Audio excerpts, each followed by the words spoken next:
Vehicle owners in Nigeria have been forced to cut their car usage amid the impact of cost of fuel. Now, the removal of fuel subsidies by the government and the prevailing economic hardship triggered by high inflation is adversely affecting the citizenry. The Nigerian government says it is initiating measures to remedy the unfolding fuel price predicament. And let's have more details of that in this report. Precious Omogiade lives in Jos. He was planning to drive with his family to another part of the country for Christmas this year. A full tank of petrol for his vehicle, which used to cost about $8 before the subsidies were lifted, now costs about $30. That means the holiday won't be possible anymore. Place I normally go, I have to cut it down. I have to park my car for some time. I have to trek more to see if I can beat up some, to save some money as well. Precious is not the only one feeling the heat. Many car owners have either sold their cars or reduced petrol consumption. Petrol consumption has dropped by 34% since the government announced the lifting of subsidies.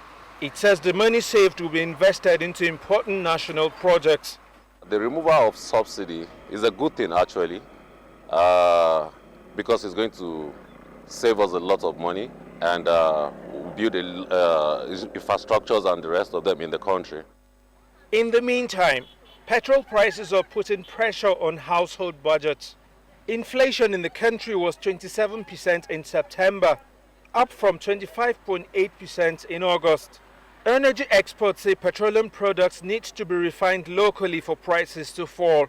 Right now we export our crude and we import refined products, which makes it more expensive for us in Nigeria, most especially the motor users.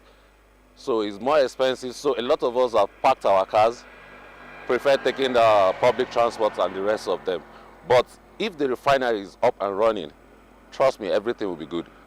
The government says it's doing all it can to ensure the country stops importation of refined petroleum products, thereby resuming local refining of crude. Work has begun on restoring Nigeria's 4 oil refineries, with one due to resume operations next month. The authorities say all of them will be up and running by the end of next year. But for now, car owners are left in a jam over the cost of petrol.